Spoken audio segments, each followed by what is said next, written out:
Sejak setengah jam sebelumnya, gonggongan anjing memanjang di bawah rumah menyebabkan Embok Jah tidak dapat melelapkan mata. Bagaimanapun, dia tidaklah bangun dari tidur kerana ketika ini dini hari sudah terlalu sunyi sepi. Embok Jah berbaring sahaja di atas tikar mengkuang berbantalkan bantal kekabu yang tidak bersarung. Hatinya berdebar-debar juga setiap kali bunyi gonggongan anjing memanjang yang memecahkan kesunyian malam. Petua orang tua-tua memang apabila anjing menggonggong panjang alamatnya dia terlihat sesuatu lembaga yang melintas. Di waktu malam, anjing akan melihat lebih jelas sekalipun tidak dapat dilihat oleh panca indera biasa. Sebab itulah Embok Jah merasakan ada sesuatu yang dilihat oleh sang anjing berkeliaran di tengah malam sepi itu. Kemudian, dia mendengar bunyi tapak kaki berjalan mengelilingi rumahnya. Sementara gonggongan anjing mulai tidak kedengaran lagi. Perlahan-lahan Embok Jah menggerakkan suaminya, iaitu Wak Seman yang tidur berdengkur. Kadangkala, dia sendiri takut mendengar dengkuran suaminya yang memanjang itu. "Ada apa?" tanya Wak Seman mengesatkan mata. "Cuba dengar tu, dengar." Bisik Embok Jah berhati-hati mendengar bunyi tapak kaki orang berjalan yang mengelilingi rumahnya. "Aku tak dengar apa-apa pun," kata Wak Seman merungut kecil kerana masih mengantuk. Memang dia merasa tidak senang diganggu tatkala sedang nyenyak tidur. "Aku tak dengar apa-apa pun. Engkau ni takut tak pasal-pasal lah." Dia kembali menarik selimutnya untuk tidur semula. Embok Jah tidak dapat berkata apa-apa kerana suaminya enggan mendengar katanya. Dia sendiri mendengar bunyi tapak kaki orang berjalan mengelilingi rumahnya. Namun suaminya Wak Seman menafikan yang dia ada mendengarnya. Sepatutnya Wak Seman mestilah mengambil perhatian dengan apa yang diberitahu. Tersinggunglah hati Embok Jah dengan tingkah laku suaminya itu. Setelah Wak Seman tidur semula, bunyi tapak kaki yang berjalan itu semakin jelas kedengaran. Kalau hendak dikatakan pencuri, apa sangatlah hendak dicuri orang di rumahnya. Mereka tinggal berdua suami isteri sahaja di situ dan menumpang di hujung tanah Haji Karim. Bangunlah. Cuba dengar tu." Embok Jah merasa geram dengan sikap suaminya yang tidak mahu ambil peduli. Bunyi tapak kaki orang berjalan mengelilingi rumahnya sangat jelas kedengaran. Wak Seman hanya mengeliak-ngeliak sahaja. Dia tetap tidak juga bangun menyiasat apakah yang sebenarnya yang berjalan mengelilingi rumahnya di bawah sana. Jangankan kata dia mahu bangun, membuka matanya pun dia tidak. Semakin digerakkan oleh Embok Jah, semakin kuat pula dia menarik selimut.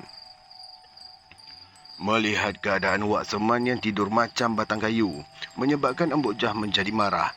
Dia mencapai parang di atas bendul. Kemudian dengan menggunakan lampu pelita ayam, dia terus turun ke tanah, mahu menyiasat sendiri apakah sebenarnya yang berjalan mengelilingi rumahnya. Hati Embok Jah sangat-sangatlah marah apabila diganggu oleh bunyi tersebut.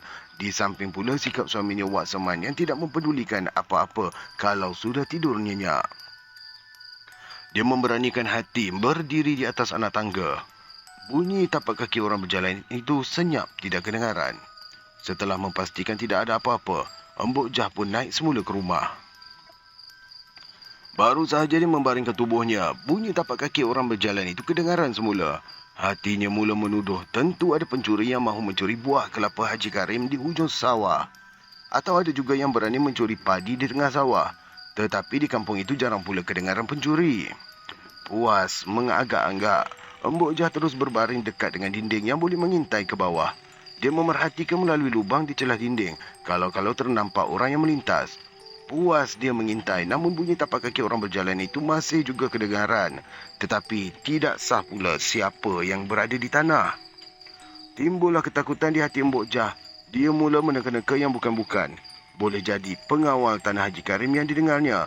Mana tahu orang kaya seperti Haji Karim memang ada memelihara pengawal supaya hartanya tidak diganggu orang. Dia juga pernah mendengar cerita seorang lelaki Cina yang cuba memanjat pokok rambutannya. Tiba-tiba sahaja jatuh terduduk dan tidak dapat bangun. Sehinggalah Haji Karim sendiri datang ke situ dan lelaki Cina itu meminta maaf. Barulah lelaki Cina itu dapat bangun berjalan setelah belakangnya ditepuk-tepuk oleh Haji Karim. Apabila diceritakan kepada Wak Seman, suaminya tertawa terbahak-bahak macam mengejek dia. Wak Seman tidak percaya dengan cerita Embok Jah kerana dia sendiri tidak mendengar apa-apa. Kalaulah benar pengawal tanah Haji Karim, tentulah Wak Seman juga boleh mendengarnya sama. Masakan pula Embok Jah seorang sahaja yang mendengar bunyi tersebut. Kerana mahukan kepastian, Embok Jah sendiri bertanya kepada Haji Karim mengenai pengawal tanahnya yang dikatakan oleh Mbak Jah berkeliaran itu. Hei, Embok ni, dia jangan percaya dengan perkara-perkara karut tu. Haji Karim menasihatkan dia. Semua harta yang ada pada kita ni hanya kepunyaan Allah. Dia boleh mengurangkan dan dia juga boleh melebihkan. Tak ada pun pelindung selain daripada Allah. Ujar Haji Karim geli hati dengan cerita Embok Jah. Habis apa yang Embok dengar tu?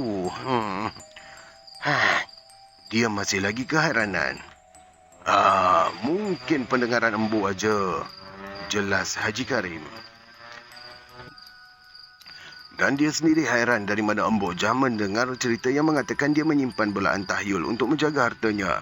Sepanjang hidupnya, dia sendiri tidak tahu menahu mengenai benda-benda demikian. Lagipun, apalah perlunya benda-benda belaan ini? Kerana harta dunia hanya untuk sementara.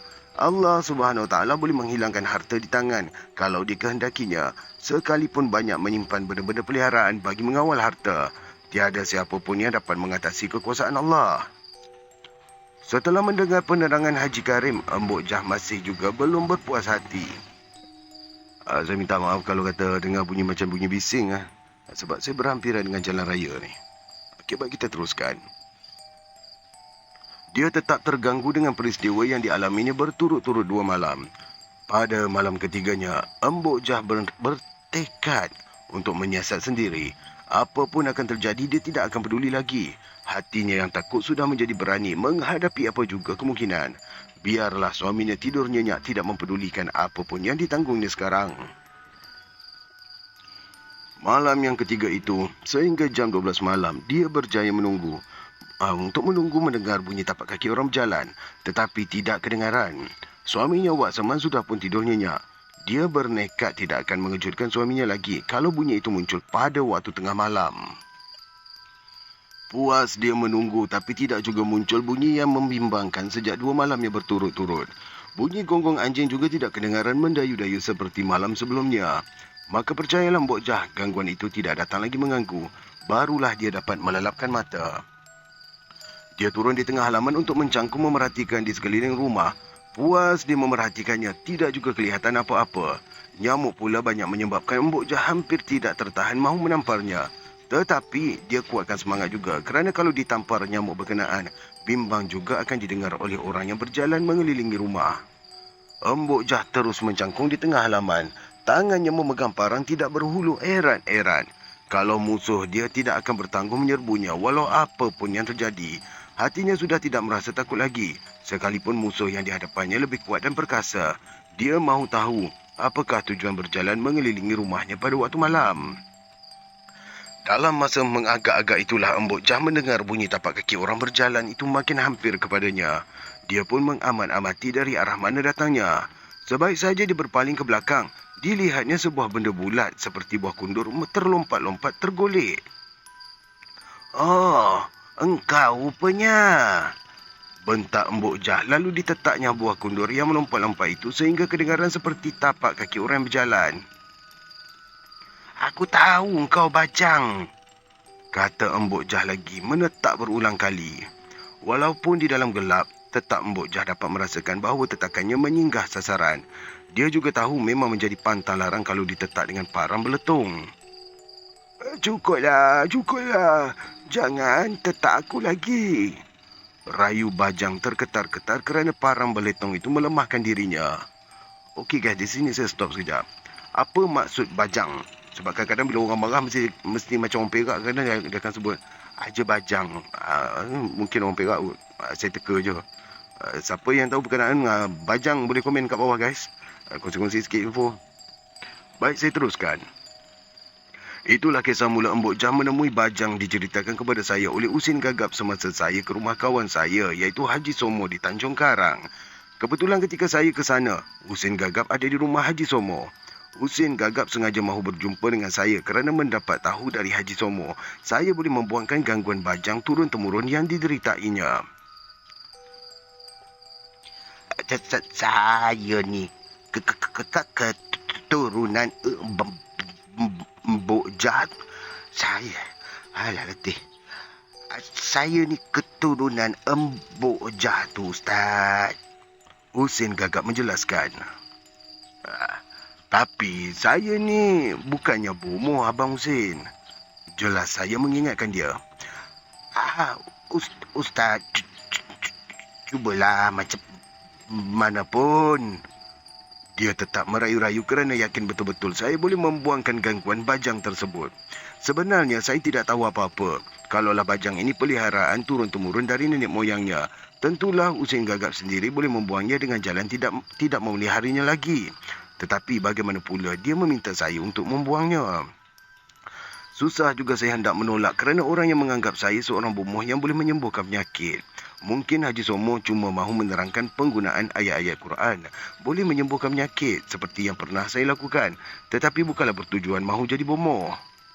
Hal ini samalah seperti seorang kawan saya yang meminta saya menuliskan beberapa pengalaman saya yang telah dihubungi oleh pembaca-pembacanya untuk berubat. Ada di antaranya merayu-rayu mahu bertemu dengan saya bagi tujuan perubatan. Sebenarnya, saya tidak berani melakukannya kerana saya bukanlah seorang bomoh. Apa yang berlaku hanyalah secara kebetulan di kalangan kawan-kawan rapat saya sahaja. Dan saya cuma membantunya. Beginilah saya hadapi dengan Husin gagap semasa saya ke Tanjung Karang mengunjungi kawan saya si Haji Somo ini.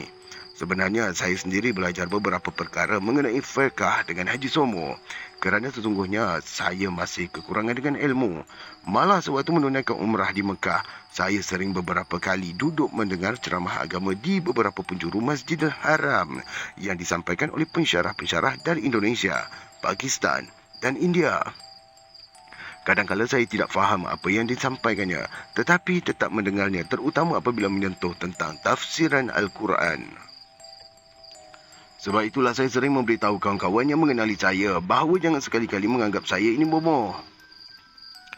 Saya ni tidak tahu mengubat apa-apa penyakit pun. Saya ni minta sangatlah Ustaz.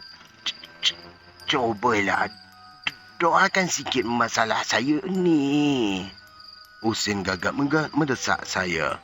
Sukar juga saya mahu memberikan jawapan kerana doa yang afdal adalah dilakukan sendiri oleh mereka yang memerlukan. Tetapi masalah yang dihadapi oleh Husin gagap ini memang unik kerana isterinya selalu sakit-sakit seluruh badan. Anaknya juga seorang juga. Ya Allah, berbelit ayat di sini. Saya ulang semula ya, maafkan saya. Anaknya seorang juga sakit. Oh, maksudnya anak dia ada anak seorang dan juga sakit. Baik, kita teruskan. Bagaimanapun pihak hospital memberitahu ianya mengidap sakit jantung berlubang. Wallahu alam. Apabila diceritakan masalah ini kepada Haji Somo, maka Haji Somo menyuruhnya menemui saya. Inilah yang menyebabkan saya serba salah. Sebab itulah saya meminta Husin gagap menceritakan apa yang diketahuinya tentang moyangnya Mbok Jah itu.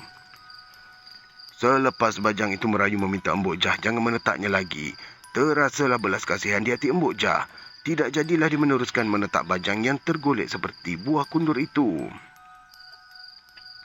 Apa engkau hendak? Sudah 3 malam berturut-turut menakutkan aku. Herdik Mbok Jah memberanikan hatinya. Aku ni tak bertuan. Belalah aku. Bajang seperti buah kundur tergolek itu merayu. Aku ni orang miskin, makan pun susah. Macam mana nak bela kau? Sahut Mbok Jah menengking. Kalau kau bela aku, sudah tentulah aku akan menolong kau. Kau akan jadi senang lenang. Ujar bajang memberikan janji. Mendengarkan bajang itu boleh membantunya menjadi senang. Hati Mbok Jah terasa ada baiknya dia menerima bajang itu untuk dibela. Lagipun bukan dia yang mencari, tetapi bajang itu yang datang sendiri ke rumahnya. Sudah tentulah bajang berkenaan merupakan rezeki juga padanya. Macam mana aku nak bela kau? Mbok Jah mula masih lagi merasa sangsi. Kau belalah aku. Bajang itu merintih-rintih minta belas kasihan. Setelah dirayu oleh bajang, akhirnya Mbok Jah bersetuju membela bajang berkenaan. Mbok Jah hanya memerlukan sebulan sekali saja memberi makan, iaitu apabila bulan mengambang penuh. Makan yang diperlukan oleh bajang hanyalah menyiramkan darah ke tubuhnya yang tergolek seperti buah kundur itu. Embok Jah merasa tidaklah susah sangat hendak mendapatkan darah kerana darah yang dikehendaki oleh bajang bukanlah semestinya darah manusia. Dia memerlukan apa sahaja darah sebagai makanan. Dia akan menunggu Embok Jah setiap kali bulan mengambang penuh di bawah pohon cenerai dekat dengan tanah perkuburan. Sejak membela bajang itu, kehidupan Embok Jah suami isteri berubah. Dia mendapat rezeki yang berlipat ganda. Haji Karim sendiri berasa hairan kerana sawahnya yang diusahakan oleh Embok Jah tidak seberapa, tetapi hasilnya berkepuk-kepuk. Disebabkan Haji Karim bimbang dengan perubahan mendadak ini, maka dia telah menjualkan tanah sawah yang dikerjakan oleh Embok Jah itu kepada Embok Jah sendiri. Selepas inilah Embok Jah mendapat seorang anak perempuan. Tidak lama selepas dia mendapat anak itu, suaminya pun Wak Seman meninggal dunia. Embok Jah tidaklah berkahwin lagi selepas kematian Wak Seman. Dia mampu memelihara anaknya Jarah kerana hartanya semakin bertambah. Demikianlah kehidupan Embok Jah. Padinya sentiasa menjadi. Berkepuk-kepuk padinya tidak habis setiap tahun. Kadang-kadang dijual berapa banyak pun padinya tetap penuh dikepuk. Buah kelapa di kebun kelapanya pun menjadi-jadi sehingga kan tidak putus-putus berbuah. Segala janji bajang untuk memberikan kesenangan kepadanya ternyata ditunaikan. Ternakan Embok Jah juga menjadi-jadi sehinggalah Jarah menjadi anak dara. Untuk makluman, Jarahnya anak perempuan dia tadi ya. Kekayaan Embok Jah semakin bertambah. Malah dia lebih kaya dari Haji Karim sendiri. Tidak siapa pun tahu akan rahsia kekayaan Embok Jah itu. Suatu masa, seorang pemuda telah masuk meminang Jarah. Pinangan itu diterima dengan senang hati oleh Embok Jah. Walaupun Lamid yang meminang itu merupakan seorang pemuda miskin yang selalu mengambil upah mengopek kelapanya. Pada mulanya orang-orang kampung tidak yakin Embok Jah yang kaya raya itu mahu menerima pinangan Lamid. Tetapi ternyata dugaan orang-orang kampung tidak tepat. Embok Jah tidak memilih taraf dan kedudukan untuk menerima menantunya. Setelah semuanya bersetuju, maka Lamid pun dikahwinkanlah dengan Jarah. Selepas menjadi suaminya, Jarah berubah sikap.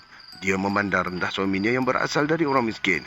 Malah kalau ibu bapa Lamid datang berkunjung ke rumahnya, dia tidak akan membenarkan naik ke rumah Jarah.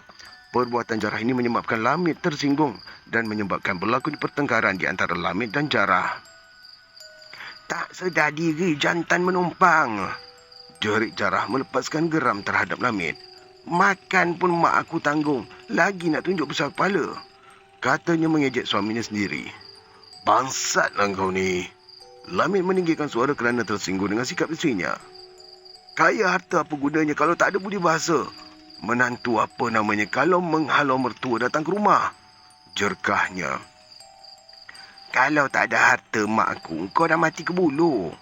Jarah menyakiti hati Lamid.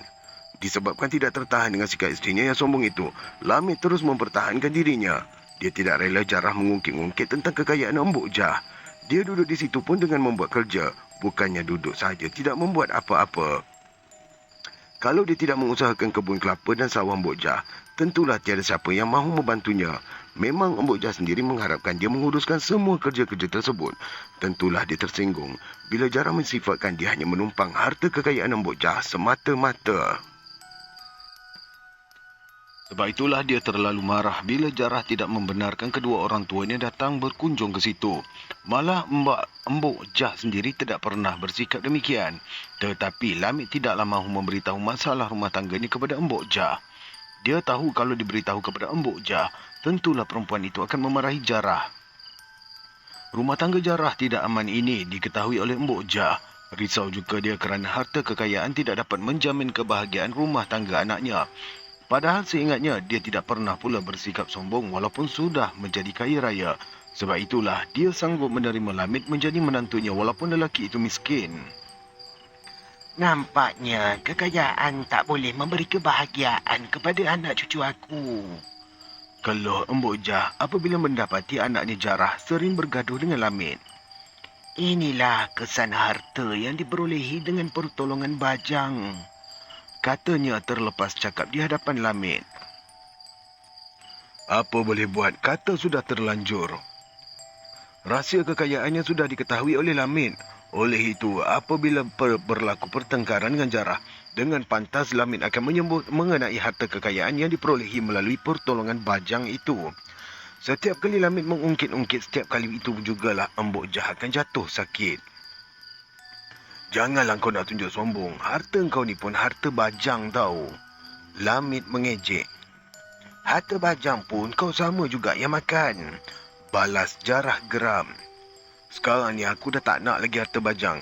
Aku tak perlu lagi makan harta bajang. Katanya menahan kemarahan yang membara. Itulah pertengkaran terakhir antara mereka berdua. Selepas itu, Lamid meninggalkan kampung tersebut tanpa diketahui ke mana dia menghilang. Sejak kehilangan Lamid, Embok Jah sentiasa bermuram durja kerana tidak ada siapa yang mahu menguruskan hartanya. Lamid pula tidak mengetahui sikap Jarah yang selalu marah-marah itu. Rupanya pembawa budak. Lelaki itu, maafkan saya, ketika itu Jarah sedang mengandung. Sehingga Jarah selamat melahirkan anak, Lamid tetap tidak balik ke kampung tersebut. Terasa menyesal Jarah, tetapi apa hendak dikatakan, semuanya sudah berlalu. Macam inilah Ustaz cerita dia, beritahu Usin gagap. Jadi perkara ni belaan turun-temurun lah ya, ujar saya perlahan. Usin gagap mengangguk. Dia sendiri tidak mahu lagi belaan datuk nenek moyangnya yang datang mengganggu keluarganya. Kerana belaan itu tidak dijagalah menyebabkan keluarga Usin gagap tidak kaya raya seperti kisah Embok Jah itu. Kadang-kadang sukar juga mahu difikirkan oleh akal biasa. Bagaimana belaan demikian boleh memberikan kekayaan kepada seseorang. Tetapi inilah yang diamalkan oleh orang tua-tua dahulu yang masih berpegang kepada kepercayaan sebelum kedatangan Islam. Usin gagap memberitahu dia memang tidak pernah meninggalkan solat, sentiasa berzikir kepada Allah. Namun gangguan bajang turun-temurun itu tetap tidak dapat dihindarkan. Sebab itulah saya minta sangat dengan Ustaz tolong saya. Katanya macam merayu. Apa yang menjadi masalah kat Abang Husin sekarang ni? Soal saya. Bini saya itulah. Jelasnya sayu bila mengenangkan masalah yang dihadapi oleh isterinya. Selama 20 tahun mereka berkahwin, sudah mempunyai 5 orang anak. Penyakit isterinya sentiasa mengganggu. Seluruh badannya sakit-sakit seperti dicucuk jarum. Kadang-kala perutnya sakit yang memulas-mulas sampailah seluruh mukanya menjadi pucat. Pernah juga isterinya batuk-batuk sehingga keluar darah hidup. Apabila dibawa ke hospital, pihak doktor pula mengagakkannya sebagai batuk kering. Usin gagap sudah pun membawa isterinya berubat di hospital. Hospital batuk kering di Kuala Lumpur. Tetapi setelah diperiksa dengan rapi, tidak ada pula tanda-tanda batuk kering itu. Usin gagap sudah juga membawa isterinya berjumpa dengan bomoh. Ada bomoh yang mengatakan isterinya termakan santau. Setelah diubati, penyakit isterinya tidak juga berubah. Usin gagap hampir putus asa kerana sejak berkahwin dengan isterinya, penyakit itu tetap tidak berubah. Kalau termakan santau ataupun dihinggapi batuk kering, masakan pula isterinya boleh bertahan hingga 20 tahun kalau dilihat dari segi zahirnya. Tetapi kalau sudah ditentukan Allah, tidak sakit pun boleh menemui ajal. Kerunsingannya ini diceritakan kepada Haji Somo. Itulah sebabnya Haji Somo lah yang mengaturkan pertemuan saya dengan Usin gagap. Kerana dia tahu saya akan datang ke rumahnya pada hari Ahad itu. Mula-mula tersinggung juga saya pada Haji Somo yang mendorongkan Usin gagap menemui saya. Kerana sudah berkali-kali saya mengingatkan dia, janganlah dorongkan sesiapa pun untuk menemui saya. Tetapi setelah memikirkan Usin gagap beria-ia sangat berharap, maka saya bersetujulah untuk mencari punca masalahnya.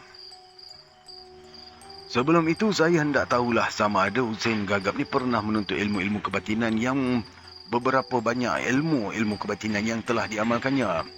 Usin gagap memberitahu yang dia tidak pernah menuntut ilmu-ilmu kebatinan. Sebab itulah saya tanyakan sekiranya datuk neneknya pernah menceritakan sama ada mereka dahulu ada benda-benda belaan. Dari sinilah baru dia teringat akan cerita Embok Jah. Isterinya mengaku yang dia merupakan salah seorang keturunan dari Embok Jah itu. Malah sebahagian tanah pusaka peninggalan Embok Jah di kampungnya adalah miliknya. Semasa Lipah, iaitu isteri Usin gagap keluar menatang air bersama dengan isteri Haji Somo. Dia kelihatan sihat walaupun tubuhnya kurus. Mukanya yang kecil serta pipi cengkung memperlihatkan tanda-tanda dia menanggung penderitaan yang lama melawan penyakitnya. Mujurlah dia mempunyai pendidikan agama yang baik dan banyak menghafal doa-doa dari ayat Quran. Sekarang ni kakak dia dah tak rasa sakit apa-apa ke? Tanya saya sebab saja Lipah duduk sambil menuangkan air. Sekarang ni tak sakit. Tapi ada masa-masa ni terasa menyucuk-nyucuk seluruh badan macam ditusuk jarum. Jelasnya memberitahu. InsyaAllah, kita akan cuba tengokkan penyakit kakak itu ya. Saya memberi jaminan walaupun saya tidak tahu apa yang harus dilakukan. Terima kasih kerana mendengar dari awal hingga habis. Untuk makluman cerita dia macam tergantung. Tapi memang kisah dia sampai setakat tu sajalah. Memang dia cuba bergantung-gantungan macam tu agaknya ya. Bukan saya shortkan cerita ni ya. Jadi harap faham semua. Terima kasih lagi sekali. Assalamualaikum.